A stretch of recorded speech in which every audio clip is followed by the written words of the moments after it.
Bab 381. Din membisu, kepalanya tertunduk dalam. Napasnya berat.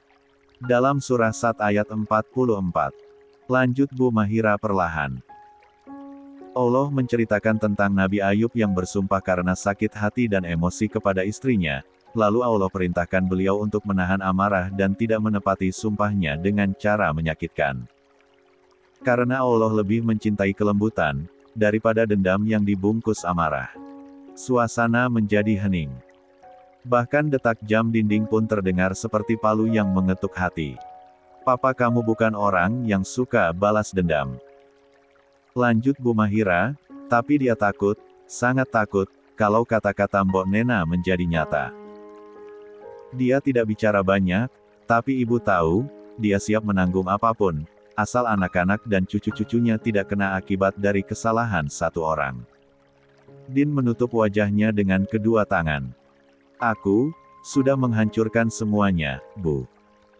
Tapi kamu masih bisa memperbaiki, bisik Bu Mahira, mengusap rambut putranya. Kamu masih bisa mencari Azarin, bawa dia pulang. Minta maaf. Perbaiki apa yang rusak, walaupun butuh waktu. Jangan biarkan karma datang duluan sebelum kamu sempat memohon ampunan. Davian yang sejak tadi diam, memandang mereka dengan mata sendu. Bahkan dia, yang biasanya paling keras kepala, hanya bisa menggenggam tangan kursi rodanya. Luka itu nyata. Dan kini tak hanya milik Siva, atau Azarin. Tapi luka yang mulai menjalar ke semua sisi keluarga mereka. Din mengangkat wajahnya, matanya memerah dan berair. Napasnya tersengal karena tekanan batin yang terus menggerus tenaganya. Wajahnya tampak kacau, lelah, bersalah, dan putus asa menjadi satu dalam gurat-gurat wajah lelaki itu. Aku sudah cari dia, Bu, suaranya nyaris berbisik, penuh luka. Ibu lihat sendiri, kan? Hari-hari ini, aku bahkan gak tidur, aku sewa orang, aku kirim orang Vera kemana-mana. CCTV rumah sakit pun sudah dicek. Tapi jejaknya, hilang, Bu. Seolah dia lenyap. Tangannya terangkat, mengusap wajahnya dengan kasar, penuh amarah pada diri sendiri. Aku harus apa, Bu? Aku benar-benar bingung sekarang, aku ngerasa, aku kehilangan arah. Bu Mahira menatap putranya, hatinya tercabik melihat Din seperti itu, tapi sebagai ibu, dia tahu, keputusasaan tidak boleh dibiarkan tumbuh. 47. Jangan menyerah, Deam, ucapnya tegas namun lembut. Hanya karena kamu belum menemukannya, bukan berarti kamu tidak punya kesempatan. Allah itu gak tidur, nak. Dia menghela napas panjang, mencoba menenangkan emosinya sendiri. Kamu sudah cari ke bandara. Sudah pantau pelabuhan. Terminal. Stasiun. Kamu sudah cek semua manifest keberangkatan. Semua tempat keluar masuk orang. Din menunduk, diam. Kalau kamu pantau tiap hari. Lanjut Bu Mahira, suaranya mulai meninggi karena ingin mengguncang kesadaran putranya. Kalau kamu betul-betul niat, gak mungkin gak ketemu. Dia bukan bayangan, Din. Azarin itu manusia. Dan perempuan hamil gak akan bisa pergi terlalu jauh tanpa bantuan siapapun, dia pasti tinggalkan jejak. Din memejamkan mata rapat-rapat. Suara ibunya menggema dalam dadanya, menabrak setiap rasa malas, pasrah, dan hancur yang mulai tumbuh. Kalau kamu benar menyesal, maka buktikan dengan usaha yang lebih dari sekadar menunggu kabar. Jemput dia, Din, bawa istrimu pulang. Jangan biarkan dia melahirkan anakmu dalam kesendirian, itu bukan hanya kesalahan, itu pengecut. Din membuka matanya perlahan. Kali ini sorotnya lebih hidup. Masih ada sakit, masih ada takut, tetapi ada bara kecil yang mulai menyala kembali di sana. Aku akan cari dia lagi, Bu. Katanya pelan namun pasti. Kalau perlu, aku datangi tiap terminal satu-satu. Aku gak akan berhenti. Bu Mahira mengangguk, lalu mengusap kepala anak sulungnya dengan lembut. Kalau kamu tulus, maka Allah akan tunjukkan jalannya. Tapi kamu harus sabar, Din. Dan jangan sekalipun berhenti percaya, bahwa istrimu masih ingin ditemukan. Din mengangguk. Ingat pesan papamu, Din. Hanya 1 minggu. Bu Mahira kembali mengingatkan agar Din semakin sadar akan waktu yang diberikan oleh ayahnya. Seketika tubuh Dena menegang, dia kembali menatap sang ibu. Bagaimana jika aku gagal, Bu? Suaranya sedikit bergetar, tetapi penuh ketegangan. Bu Mahira memejamkan mata sejenak. Wajahnya menegang, seakan menimbang antara ketegasan suaminya dan ketakutan seorang ibu yang tak ingin melihat anaknya kehilangan segalanya. Kalau kamu tidak menemukannya dalam 1 minggu. Suaranya nyaris tercekat, sebelum akhirnya mengembuskan napas perlahan, lalu menatap putranya dengan pandangan teduh namun berat. Maka, kamu harus siap kehilangan segalanya, Din. Termasuk kepercayaan ayahmu. Din menatap ibunya dengan mata yang mulai memerah lagi. Apa? Papa akan benar-benar memutus hubungan dengan aku. Bu Mahira menunduk, tangannya meremas jemarinya sendiri di pangkuan. Papamu bukan bicara sebagai seorang ayah saja tadi, tapi sebagai seorang lelaki yang merasa kehormatan keluarganya diinjak. Kamu tahu betul bagaimana papamu memandang sebuah pernikahan. Satu kesalahan bisa dimaafkan. Tapi jika kamu tidak berjuang menebusnya, itu artinya kamu menyerah pada tanggung jawab. Din menelan ludahnya, terasa seperti batu mengganjal di tenggorokannya. Aku gak pernah berniat lari dari tanggung jawab, Bu. Aku cuma sempat bingung, tak tahu harus mulai dari mana lagi. Bu Mahira menggeleng. Kamu sudah mulai, Din. Dan sekarang waktunya kamu tuntaskan. Jangan tanya, bagaimana kalau gagal, Nak. Tapi tanya dirimu sendiri, apakah kamu sudah benar-benar berusaha? Karena kalau kamu gagal, bukan papamu yang akan menghukummu. Tapi hidup sendiri yang akan membalas kelalaianmu.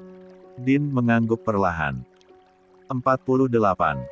Kalau begitu, ucap Din lirih, namun penuh tekad. Aku akan mulai hari ini. Sekarang juga. Bu Mahira berdiri pelan, tangannya meraih kepala Din, membelai dengan kasih, lalu berkata lirih, temukan dia, Nak. Temukan istrimu. Dan pulangkan kebahagiaan kita, sebelum semuanya benar-benar terlambat. Davian mendorong sendiri kursi rodanya perlahan ke arah Din. Udara di ruang tengah terasa pekat, tak hanya karena kabar buruk yang terus datang, tetapi juga karena beban kesalahan yang menggantung di setiap napas mereka. Aku ikut, Bang, ucap Davian tiba-tiba, dengan suara dalam namun tak terbendung oleh ketegangan yang mengendap. Din mengerutkan kening, langsung menoleh. Aku akan ikut mencari Mbak Asa. Aku akan minta maaf, atas semua yang terjadi. Pandangan Din jatuh ke kaki adiknya yang masih kaku, terikat perban dan duduk di atas kursi roda. Hatinya bergetar. Davi, dengan kondisi kamu sekarang. Belum sempat kalimat itu rampung, Davian mengangkat tangan, menahannya. Tenang, Bang, ucapnya cepat, nada suaranya tegas meski tubuhnya tampak lemah. Aku gak akan menyusahkan abang, aku tahu kondisiku, aku gak akan ikut kamu belusukan ke terminal atau nyari CCTV di jalanan. Tapi aku akan bergerak dari jalurku sendiri. Din menatapnya lekat. Jalurmu. Davian mengangguk pelan. Aku punya relasi, teman-teman di Mesir. Sebagian besar dari mereka berasal dari Indonesia. Beberapa bahkan pernah tinggal di daerah Jawa Barat. Aku akan kontak mereka. Siapa tahu Mbak Aza sempat berhubungan atau bersinggungan dengan jaringan komunitas dakwah atau bahkan. Belum sempat dia melanjutkan, Bu Mahira menyela dengan suara yang langsung memenuhi ruangan. Ibu setuju. Kedua putranya langsung menoleh padanya. Ibu setuju kalau Davi juga ikut mencari Asarin. Lanjutnya, kali ini nadanya lebih tegas dari sebelumnya. Dia juga harus andil. Karena dia juga punya bagian dalam semua ini. Davian terdiam sejenak, sorot matanya menunduk. Tak ada pembelaan. Tak ada alasan. Iya, Bu. Ucap Davian akhirnya, suaranya lirih namun penuh penerimaan. Saya tahu, saya bersalah. Din yang sedari tadi menatap adiknya, akhirnya menarik napas dalam-dalam. Kita cari sama-sama, Dav, ucap Din lirih. Davian beralih menatap kakaknya, lalu mengangguk sekali. Sampai ketemu, Mbak Asa. Suasana posyandu yang semula diliputi gumaman pelan dan bisik-bisik ibu-ibu, mendadak terdiam sesaat ketika sebuah suara lantang namun ramah memecah ketegangan. Asa. Semua mata sontak menoleh ke arah suara tersebut. Alina yang tengah asyik bermain bersama teman sebayanya pun ikut mendongak, matanya membulat penasaran ke arah pria tinggi yang kini berdiri di dekat pintu dengan senyum hangat. Seorang pria tinggi dengan kemeja biru langit, dan wajah teduh berdiri di ambang pintu. Senyum ramahnya terbit begitu mata mereka bertemu. Beberapa ibu-ibu tampak saling berbisik, memperhatikan dengan tatapan penuh tanya, dan kekaguman. 49. Azarin mengerutkan kening, tubuhnya menegang. Pria itu berjalan pelan ke arahnya.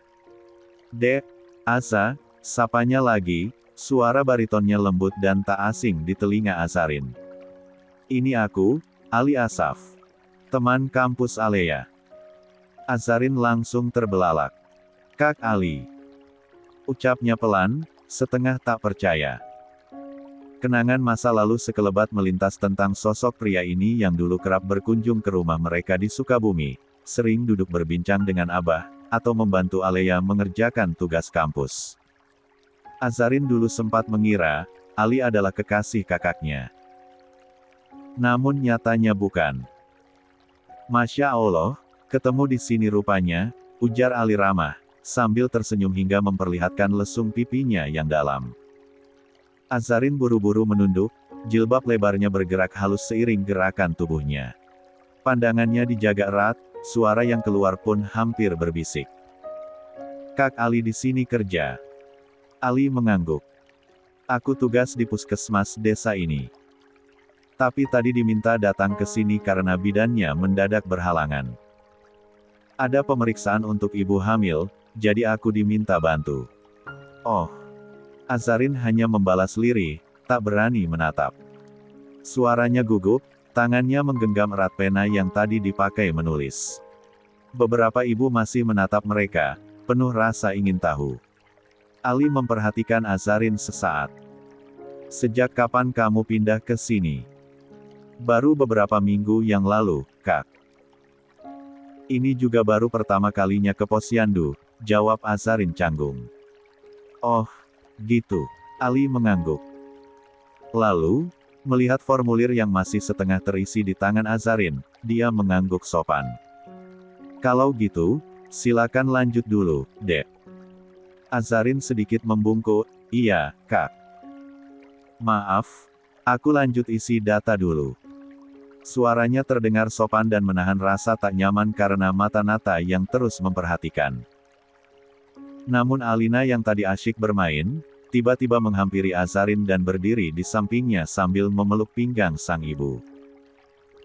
Pandangan Ali teralihkan pada bocah manis itu, kulitnya bersih, bola matanya bening. Gadis kecil itu menatap Ali dengan rasa penasaran khas anak-anak.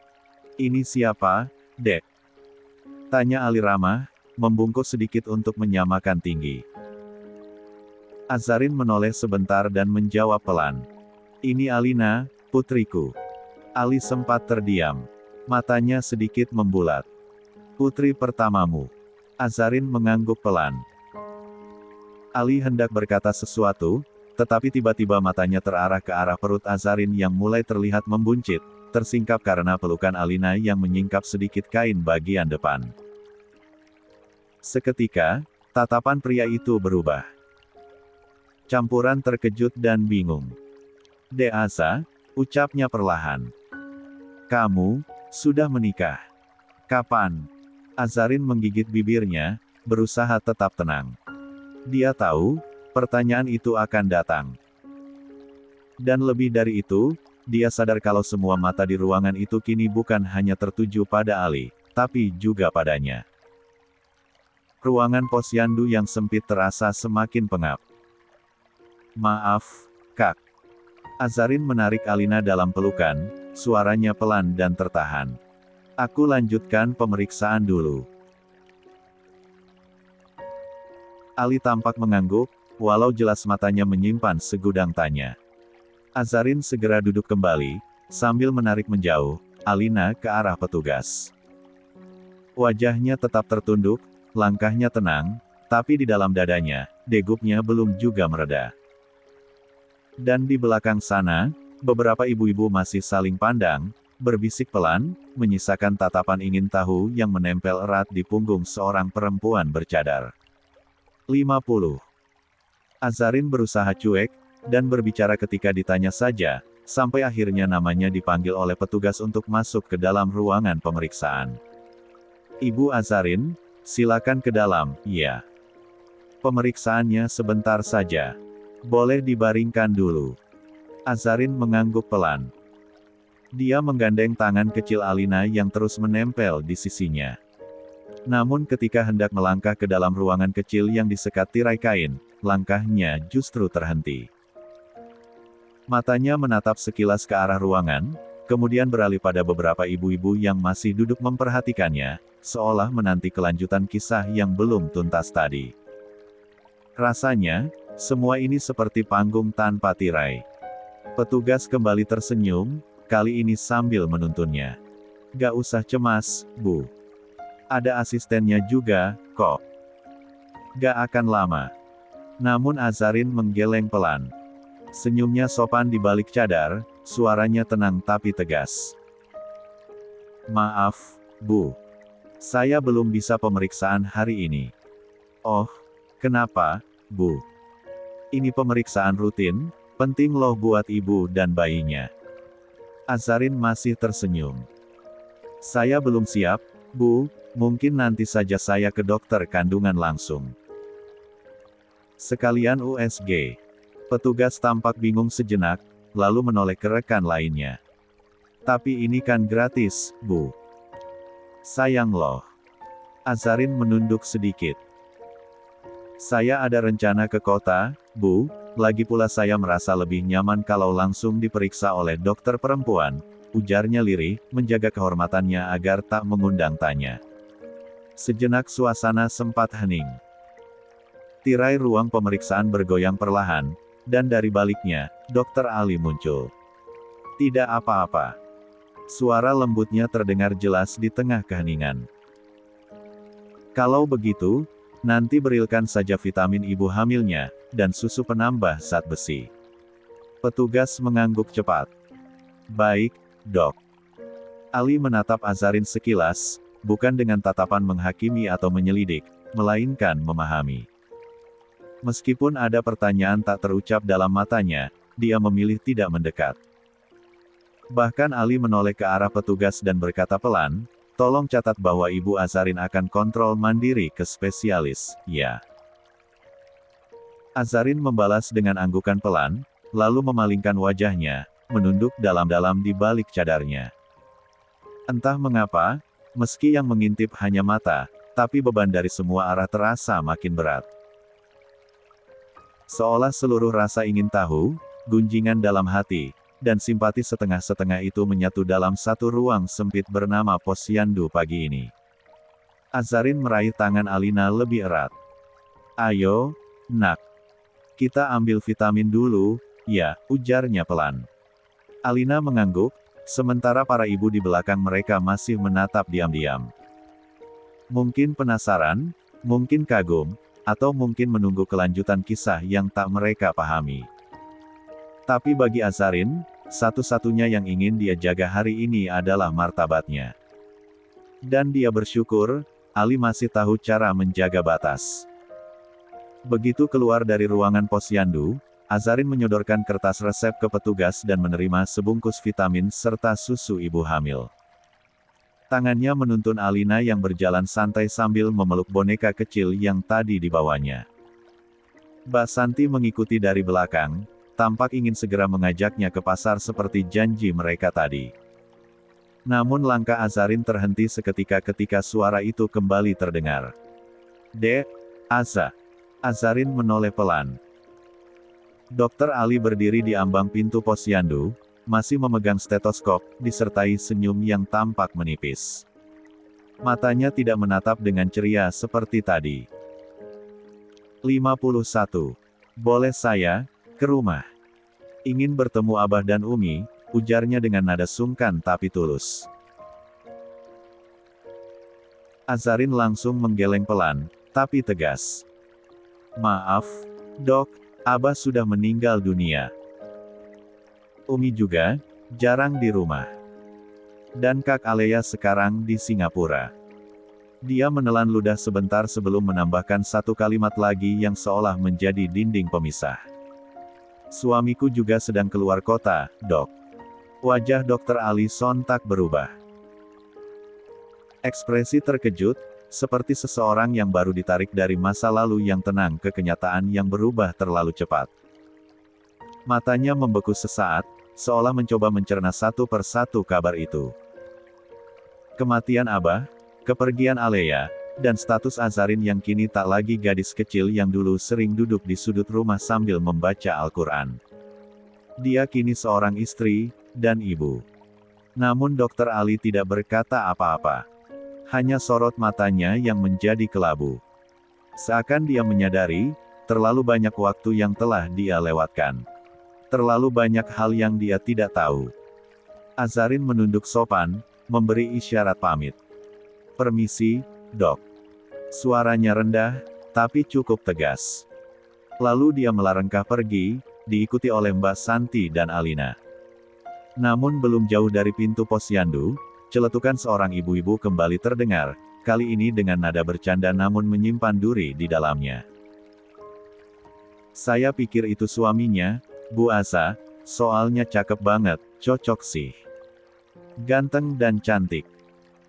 Namanya juga sama kayak Nak Alina." Langkah Azarin langsung melambat. Wajahnya yang berada di balik cadar menegang, namun dia tetap tenang, hanya memutar tubuh sedikit dan menjawab dengan suara sopan tapi dingin. "Nama anak saya, Bu, Alina Putri Argatama. Suami saya Din Argatama. Hanya awalan namanya saja yang kebetulan sama, Bu." Suaranya tetap lembut, tetapi ada getar ketegasan di dalamnya. Seakan dia menggambar batasan halus yang tidak boleh diseberangi.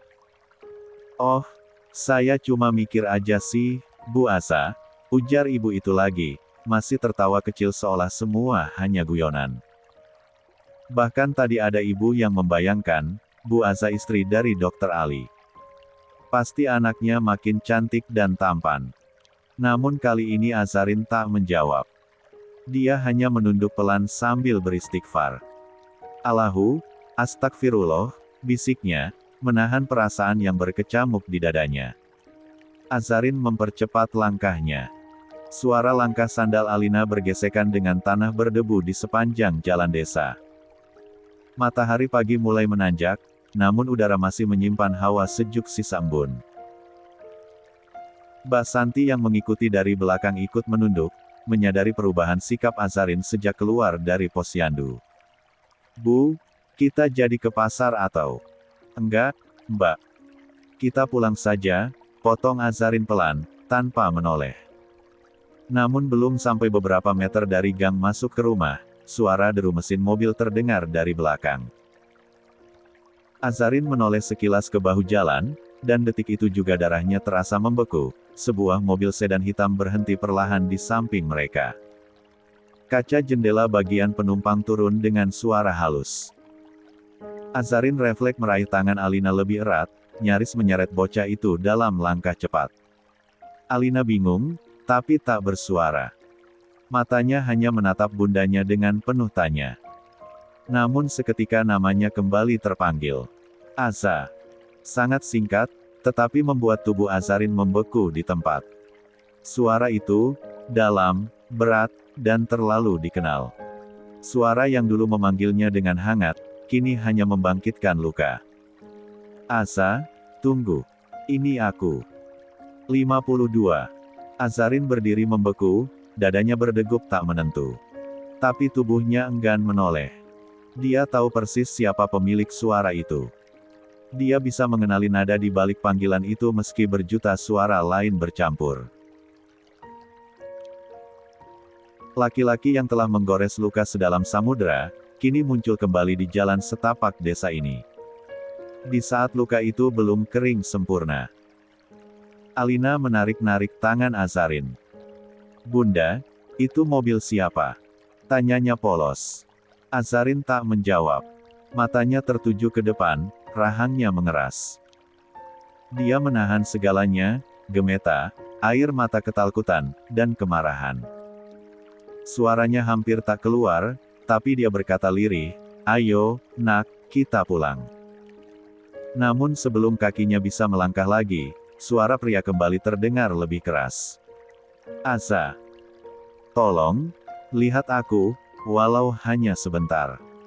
Azarin mengatupkan bibirnya rapat, hingga tangannya tak sadar meremas pergelangan tangan kecil Alina. "Aduh, sakit, Bunda," ujar Alina lirih, membuat Azarin tersadar seketika. "Maaf, nak. Ayo kita pulang," ujar Azarin, lalu menggendong Alina, agar langkahnya pulang ke rumah, lebih cepat. "Mau sampai kapan kamu menegindar, Buktinya, sejauh manapun kamu pergi, aku menemukanmu. Bukti kalau Tatkir berpihak padaku, ujarnya dengan nada pongah. 53. Azarin masih berdiri membatu. Suara mesin mobil yang pelan mendengung terasa seperti gelegar di telinganya. Napasnya berat. Setiap langkah yang akan dia ambil seperti terikat oleh rantai masa lalu yang enggan putus. Tangannya kemudian meraih bahu Mbak Santi tanpa menoleh. "Mbak, bawa Alina masuk," ucapnya datar, namun dalam. Suaranya mengandung sesuatu yang tak terlihat, entah ketakutan, entah luka, atau mungkin keduanya. Mbak Santi menoleh cepat, menatap wajah Azarin yang tertutup cadar, lalu ke arah sosok pria yang masih berdiri di samping mobil hitamnya. Wajah lelaki itu tenang, tapi sorot matanya tajam, seperti mencari celah di antara udara yang dingin dan tegang ini. Namun belum sempat Mbak Santi menggandeng tangan Alina, gadis kecil itu lebih dulu berbalik. Matanya besar dan penuh rasa ingin tahu, menatap pria asing itu dengan polos. "Om siapa?" tanyanya sambil memiringkan kepala. "Kenapa manggil bundaku?" Pertanyaan itu membuat Azarin tersentak. Pandangannya langsung mengarah pada Alina, lalu pada Mbak Santi. Tak sepatah kata pun keluar, tapi tatapan matanya cukup. Mbak Santi segera paham. "Ayo, Alina, masuk dulu yuk, nak," bujuk Mbak Santi lembut sambil menggenggam tangan si kecil. Namun Alina menggeleng cepat, wajahnya cemberut. "Aku gak mau masuk. Bunda kenal om itu, kan? Kenapa aku gak boleh tahu?" Azarin menunduk perlahan, lalu berjongkok hingga sejajar dengan anaknya. Dia mengusap kepala Alina dengan sayang, menyentuh rambut halus itu seakan mengalirkan ketenangan ke dalam tubuh mungil itu. "Alina sayang, dengerin Bunda ya," bisiknya lembut. "Bunda cuma butuh bicara sebentar. Cuma sebentar saja. Mungkin nanti sebelum Alina masuk ke rumah, Bunda sudah nyusul duluan." Alina menatap mata ibunya yang separuh tersembunyi di balik cadar, seolah berusaha menerka kebenaran dari suara yang gemetar. Gadis kecil itu akhirnya mengangguk pelan, meski wajahnya belum sepenuhnya yakin. "Janji, ya?" tanyanya dengan suara kecil. Azarin tersenyum, walau hatinya perih. "Bunda janji, sayang." Alina akhirnya digandeng pelan oleh Mbak Santi menuju halaman rumah. Namun saat Alina menoleh untuk terakhir kali, dia masih sempat berkata lirih. "Om itu aneh, kayak kenal, tapi bukan." Azarin menunggu hingga langkah kaki mereka menghilang di balik pagar. Barulah dia berdiri pelan, menatap jalan kosong di depannya. Udara terasa kering. Degup jantungnya tak juga tenang. Angin pagi yang semula menenangkan, kini terasa berat di kulit. Udara di antara mereka menegang, seakan setiap helaan napas pun membawa beban yang tak terlihat. Ada apa? Tanya Azarin akhirnya, dingin, tanpa basa-basi. Matanya tak sekalipun menatap lelaki itu. Bukankah kita tidak ada hubungan apapun? Jarak 2-3 meter di antara mereka, terasa seperti jurang yang tak bisa diseberangi. Azarin tetap memalingkan wajah, memilih memandang jalan kosong di hadapannya ketimbang menatap orang yang dulu pernah dia sebut suami. Pria berpakaian rapi itu, seorang anggota TNI dengan karisma yang tak bisa disangkal, hanya tersenyum tipis. Tapi senyuman itu tak bisa menembus dinding ketegaran Azarin. Apa salahnya silaturahmi? Ucapnya tenang.